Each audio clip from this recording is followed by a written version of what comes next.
All right, and we are back here on the GSMC Football Podcast. And for the second part of the show, we're going to now talk about the NFC Championship game and how that game went. And this was not as good as the AFC Championship game. Now, I thought this game was also going to be good. And, at one point you thought, okay, maybe this is going to be a close game. But the Eagles just, they dominated from start to finish.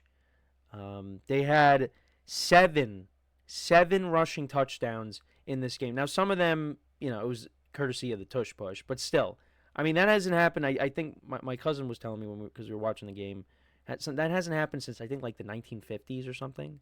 That's unbelievable. But yeah, so again, not as good as the AFC Championship game, but you still had some explosive plays in this game. The Commanders, they put together a very nice drive to start off the game. They converted on a couple of fourth downs, which is something that they have done in these playoffs.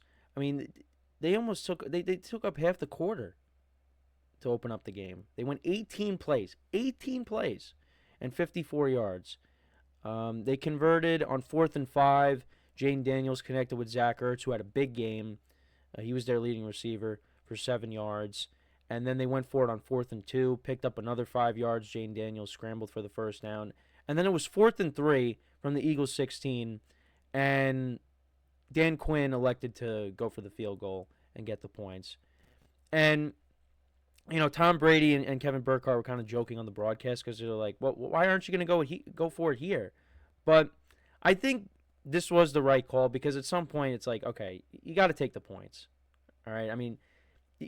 They started off 2 for 2 on 4th down, but, just take the points, and come out of this drive with a win here, which is what they did.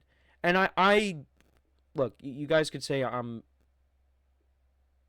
not being serious here, but I did say after that, I'm like, well, now Barkley's just, like jokingly I said it. I'm like, well, but now Barkley's going to take it 70 yards to the house on, the Eagles' first play. And that's exactly what happened.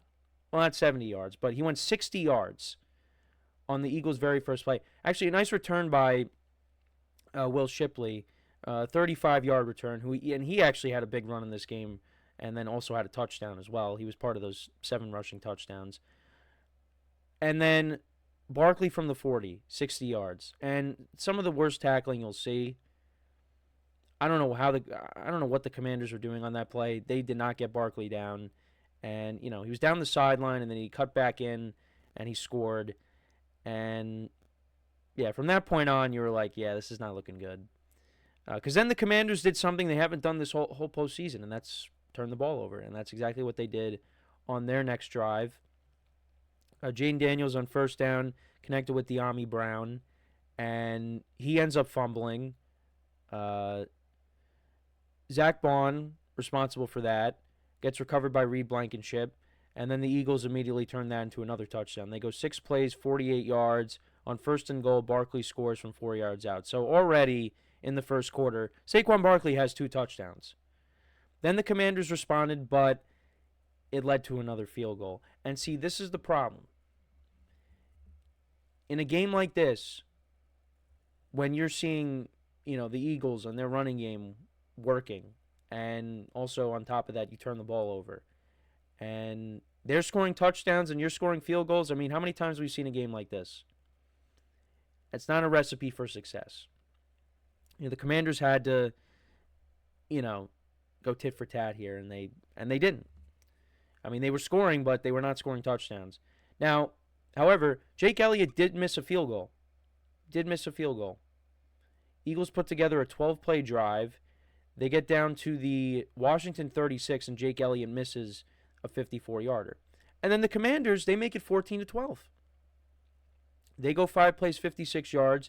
Jane Daniels connects with Terry McLaurin for a 36-yard touchdown. They go for 2. They don't get it. And that made it. So, yeah, it was 14-12. But then the Eagles responded. They go 12 plays, 72 yards down the field. Hurts connected with A.J.Brown on 4th and 5 for 31 yards. And then you had a couple of penalties. There was a false start on the Eagles, but then there was a pass interference on Marshawn Lattimore, and that led to a tush push. They went for 2. They didn't get it. because there was a penalty on the extra point. Yeah, well, actually, no, there was an unnecessary roughness. So, yeah, got enforced. And, yeah, they didn't get it. But then the Commanders fumbled on the kickoff. And that led to another Eagles touchdown. On 3rd and goal, Jalen Hurts connected with A.J. Brown for a touchdown. Now, the Commanders did get a field goal before the end of the first half to make it 27-15. But, yeah, I mean, this game, I mean, the Commanders were not coming back. Because also their defense just could not stop the Eagles' rushing attack. Both teams punted to start off the second half. The Eagles then got a touchdown. Jalen Hurts, a rushing touchdown. This was a legit rushing touchdown from 9 yards out to make it 34-15. The Commanders did score a touchdown on their next drive to answer. Jaden Daniels scored from 10 yards out, a rushing touchdown. They fumbled once again later in the game. This was an Austin Eckler fumble when the Commanders were driving. So, I mean, if you get a touchdown on that drive, all of a sudden, you get that in 2-point conversion, you're only down 3. But they fumbled. Eagles turned that into a touchdown immediately. Tush push by Jalen Hurts. Actually, what was interesting on this drive, so this was the drive that I wanted to talk about. So you had 3 penalties. Actually, yeah, 3 penalties by the Commanders on this drive. Well, inside the, at the 1. So Frankie Louvu, he jumps over the pile, gets charged with an encroachment. He tried to time it, didn't time it right. Then he does it again. And then there was another encroachment. And the refs called something that I have never heard before. So if they kept doing it, the Eagles could have eventually, the refs could have awarded the Eagles with an automatic score. I have never heard that in all my years of watching football. I have never heard that before. I've never heard that. But, I mean, it makes sense. I mean, how many times are you going to jump off sides? Because at first you hear, all right, well, then they're going to get an unsportsmanlike conduct penalty. But then you keep doing it, then it's like, well, Eagles are going to get awarded an automatic score. But then eventually the Eagles got it. And that made it, at that point, 41-23. And then the Commanders turned it over on downs. On their next drive, the Eagles turned that into a touchdown. Barkley scores his 3rd touchdown of the game. Then Jaden Daniels throws a pick, trying to make something happen, and gets intercepted by Quinyon Mitchell. And then, like I said, Will Shipley, a 57-yard run. He gets a touchdown on that drive. Commanders then turned it over on downs again. And that's all she wrote. 55-23, the final score was of this game. Jaden Daniels went 29 of 48 for 255 yards, a touchdown, and a pick. The Commanders only ran the ball for 99 yards. Jaden Daniels was their leading rusher. He had 48 yards on the ground and a touchdown. Ryan Robinson Jr., 36 yards on the ground, and Eckler only 15. Commanders just really could not get anything going on the ground, but also they were playing from behind for most of the game as well. Zach Ertz, 11 receptions for 104 yards against his former team. He had a good game. Terry McLaurin, 3 for 51 and a touchdown. A.J.Brown was responsible for that fumble. He had 3 receptions for 42 yards. The Commanders actually did do a fake punt in this game. Forgot to mention that. But, it's just... and they got a field goal out of it, but, you would have liked to have seen them get 7. 3 fumbles by McNichols, Eckler, and A.J.Brown. Commanders defense, 2 sacks of Hurts in this game. And for the Eagles, Hurts went 20 of 28 for 246 yards, a touchdown, no interceptions. He was good in this game. And the Eagles' rushing attack, 229 yards in this game. Saquon Barkley, 15 carries for 118 yards and 3 touchdowns. Will Shipley, 4 for 77 and a touchdown. Jalen Hurts, 10 carries for 16 yards, 3 touchdowns. 2 of them were, again, courtesy of the tush push. 1 of them was a 9-yard touchdown. Dallas Goedert, actually, they did a couple of jet sweeps with him. He had 2 carries for 13 yards. Kenneth Gainwell, 3 for 8. A.J.Brown, hey, he was involved in this game. 6 receptions for 96 yards and a touchdown. Dallas Goedert had 7 for 85. Devontae Smith, 4 for 45. The Eagles' defense, 3 sacks of Jaden Daniels and Quinyon Mitchell with the interception. Jake Elliott 0 for 1 on field goals, but he was 7 of 7 on extra points.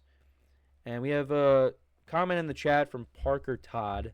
Does the Eagles win help to convince people of how good this team is and how likely they are to beat the Chiefs? I mean, I think this Eagles team is really good. You don't have to convince me. This team is really good. I think this team is better than the 2022 team. It is. I think the defense is better, and I think, with the addition of Saquon Barkley, as opposed to what they had in that Super Bowl with Miles Sanders and Boston Scott, and I mean they still got Gainwell, but I think this Eagles team is better. But I wouldn't say they are likely to beat the Chiefs. I think it's an even match. I mean, what the Chiefs opened up as what a point and a half favorite. I mean, we'll talk more about that later in the show.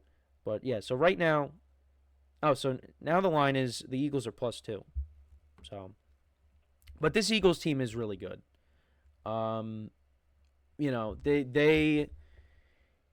They proved it. I mean, the Commanders' defense just could not stop this Eagles running game. They couldn't. And that was something that we talked about going into the game, because they struggled against Saquon Barkley, in the previous 2 meetings, and that continued here. I mean, right off the bat, Saquon takes it to the house, and Jalen Hurts was good. Once again, didn't turn the ball over. The Commanders, they did. They turned it over a lot in this game, and that was something that, like I said, they did a really good job at avoiding throughout these playoffs. But unlike the AFC Championship game where the Chiefs were the only team to turn it over, but they still won, the Commanders turned it over a bunch of times, and the Eagles capitalized on it. But a credit to the Commanders. I mean, not a lot of people expect them to get to this point. I really don't know if any expect them to get to this point. They do have some work to do with this roster, but they are heading in the right direction. I mean, you make it to the NFC Championship game in this new era of Washington football. I mean, this is going to be a good team. You still got the quarterback. You just got to continue to build around him. They need more weapons on that side of the ball. And, you got to add more to this defense. Because, I mean, part of the reason why I said the Commanders were not going to be good this year is because of their defense. Now, I mean, they were going up against a really good team. But, this defense still needs a lot of work. And I think they'll make the necessary moves this offseason. And you know what? They're going to be a good team next year. So, credit to them. But I just didn't see the Eagles losing this game. I just didn't. I thought it would be closer, but this is a blowout. As both games were one-score games, I mean, this game the Eagles they took over. And Saquon Barkley had a big game. He'll now be playing in a Super Bowl. First year with his new team, he's already playing in the Super Bowl. So, I know Giant fans are thrilled about that. But, yeah, I mean, that's pretty much all I have for this game. The better team won. And, again, kudos to the Commanders on a great season. But before we go to break, just want to remind you guys once again to tip or donate and get your comments recognized. Make sure to hit that super chat button in the chat if you want to see me acknowledge any thought or comment you may have throughout the live broadcast. Makes the show more lively, more entertaining. Between myself, the host, and you guys, the viewers, we appreciate you guys' viewership each and every day. So any contribution you can make to the show means the world to us as we put out content for you guys each and every day. And also, the other way to help out the show is by going to the link at the bottom of the show segment on the ticker, GSMCPodcast.net. That is GSMCPodcast.net. So when we come back from our next break, we will talk about another team in the NFC East, and that is the Dallas Cowboys. They hired their offensive coordinator, Brian Schottenheimer, named him to be their next head coach. So we'll get into that, and I'll give you my thoughts on it when we return. So with that being said, stick around, and we'll be right back here on the GSMC Football Podcast.